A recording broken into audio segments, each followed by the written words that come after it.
We talked in the past about RC circuits. Those are circuits with a resistor R and a capacitor C. So combining those together, we get RC.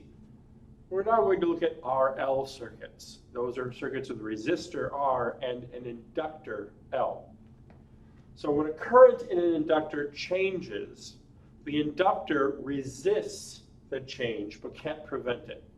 So current does not immediately turn on or turn off when you plug in, power up, or power down an inductor. Just like with a capacitor, it takes time to charge the capacitor up, and it takes time to discharge a capacitor. That's usually very quickly, but it's still, when you plug a capacitor into a circuit, it doesn't instantly charge up. It charges up exponentially. And when you discharge a capacitor, it discharges exponentially. The same thing is true for an inductor. So here we have an RL circuit. It has a resistor, an inductor, and a battery supply with a switch here. So when I flip the switch down, all three circuit elements are in series, current begins to flow, and a magnetic field is established in the inductor.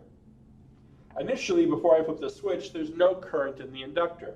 When I flip this switch, the inductor tries to resist the change in current. It likes having no current flowing through it.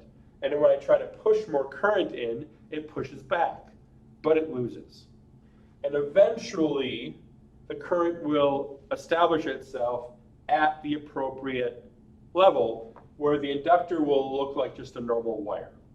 So an inductor, when it begins in a circuit, when you plug it into a direct current circuit, it behaves like a broken circuit. It tries to stop electricity from flowing, but after some later time t, it acts just like a piece of wire. Because the magnetic field is established, the current is established, there's no more pushback.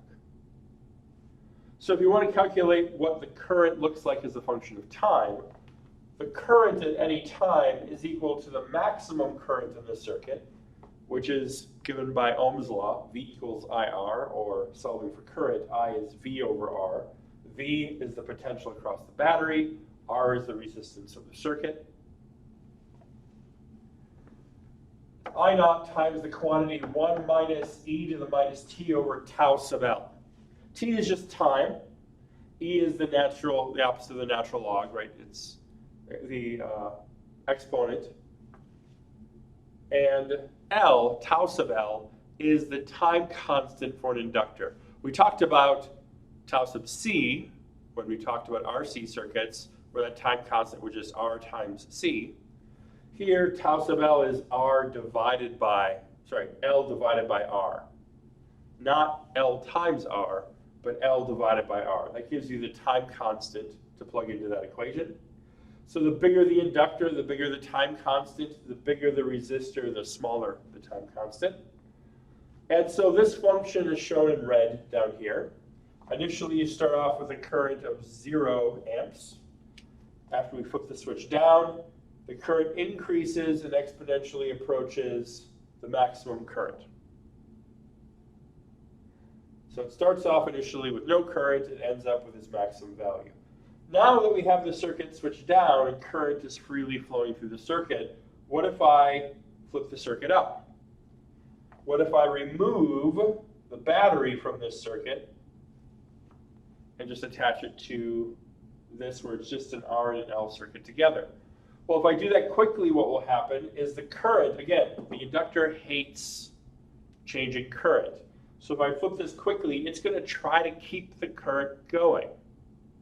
It can't, but it tries. So initially, it tries to keep the current going at I naught, but eventually the current diminishes and approaches 0. So it takes a while for the inductor to produce, to have a current flowing through it smoothly. And once you disconnect the power source, it takes a while for the inductor, short time, but not 0 time, for the inductor to power down basically and have no current flowing through it anymore. This becomes important later when we talk about RLC circuits, when we place the resistor, inductor, and capacitor all together, and that's in, I think, 2 more videos. When you turn off an inductor, the equation you use is here. It's very similar, except the 1 minus term is gone. It's just equal to the maximum current, which is still V over R, times e to the minus t over tau sub L, where tau sub L again is that time constant.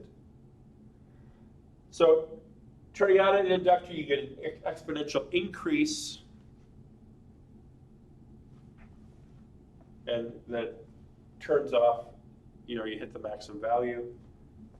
For turning off the inductor, you get an exponential decrease. The current goes to 0.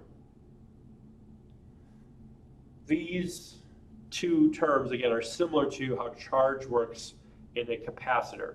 The equations you'll see are similar to charging up and discharging a capacitor, except now we're dealing with current and an inductor rather than charge and a capacitor.